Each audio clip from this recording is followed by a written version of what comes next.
Hello and welcome to Storyboard18 Vidit. Thank you so much for having me here.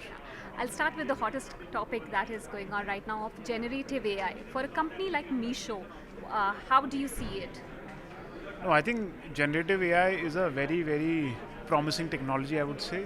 So when you look at Meesho, our biggest team strength is engineers, right? Like majority of people in our company are engineers.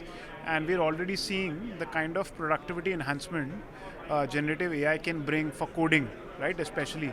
So a lot more can be done, a lot more features can be built using generative AI. So that's a big lever of efficiency and we are already investing behind it. We're also seeing, by the way, around marketing and creatives, generative AI is able to kind of do a lot more, be it in SEO, be it in like creating customized notifications per customer. So that's another area where we're investing a lot. And I would say the third big area which we're investing in is we're a marketplace for small businesses to put up their listings and sell it to consumers. So how can we help our sellers like improve the quality of their listings, right? Basis, it could be product description, it could be the photograph of the product, and these are some of the other experiments that we are doing. But overall, I think as a company, we are very excited about generative AI because the possibilities right now are endless, right? So it's still very early, but very promising.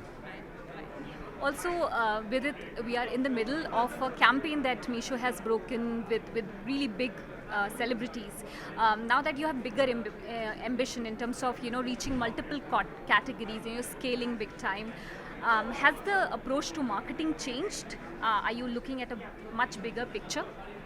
Yeah, by the way, like since last 2 years ago when we went consumer, we have been doing like more mass marketing, leveraging TV a lot because our kind of consumer is available everywhere.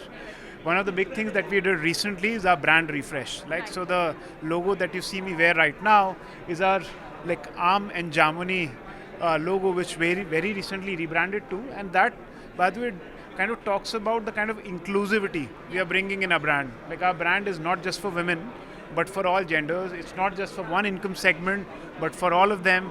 It's not just in one category like fashion, but we are a horizontal marketplace where you can come and buy from all kinds of small businesses in one place. And the recent marketing campaign is also in the same lines, right? Like we are like delivering our message to the remote corners of the country. So you would see that our ad was available not just in Hindi, but lots of other vernacular languages in the south of India. So yeah, I think that's what it is. Like we have a new brand identity and we are sending our message to our existing as well as potential consumers across the country. Right, right.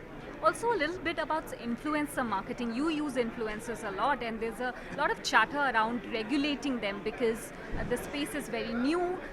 People are using all kinds of content to promote themselves. So what are your thoughts? Do you think this space needs active regulation? Yeah, I think like regulation is a very broad and subjective topic. It also depends a lot on what kind of regulations are you really bringing. I believe influencers now is a very powerful and strong channel. Like consumers now rely on influencers before they make any important purchases, right? So really maintaining trust of consumers and influencers is very important. So if regulations are coming to make that trust stronger, I think it's a great thing, but it should not limit the potential of influencers eventually. If it makes it very hard for any influencer to follow those rules and the creativity to some extent is inhibited, that would be counterproductive. But I think if regulation can really help like standardize and also retain the trust of the consumers, I think that's a good thing. I always see that's a sign of maturity of any new market or ecosystem. So I see it as positive. I just believe it should be done in the right way. Also coming to content creation, we see a lot of startup founders becoming celebrities in their own right, from the Shark Tank to even people like Nikhil Kamath who are doing their own podcast and getting a lot of traction. So what are your thoughts on being a celebrity founder? What could be the pros and cons of this phenomena?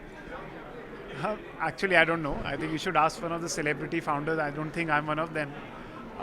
But I think it's if you have a business where educating the masses and reaching masses to some of these forums really adds value to your consumer, it makes sense. Right? Like I've been part of one of Nikhil Kamath's podcasts as well, and I think he's been doing a very good job of picking topics and going very deep in them and making that content not so serious so that anyone and everyone from any background can get an intro about that field and can know about it, right? And I think simplifying content that anyone can pick has a lot of value around educating.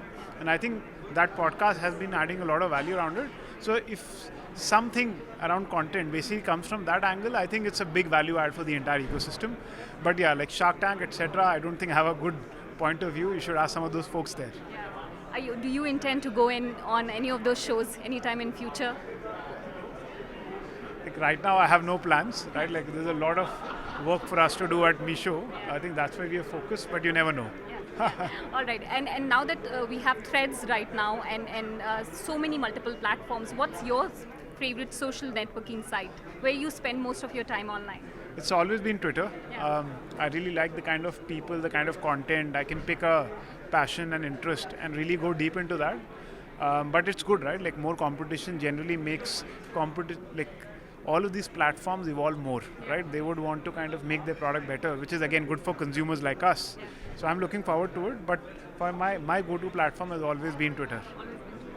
My last question, between Elon Musk and Mark Zuckerberg cage fight, whose side are you gonna take? I have. Who's winning? No, I don't take sides in both of them, right? Like again, I don't know any of them, but it's going to be a very interesting one. So I will have popcorn and I will like sit on my couch and enjoy. Like if it really happens, I don't even know if it's really happening.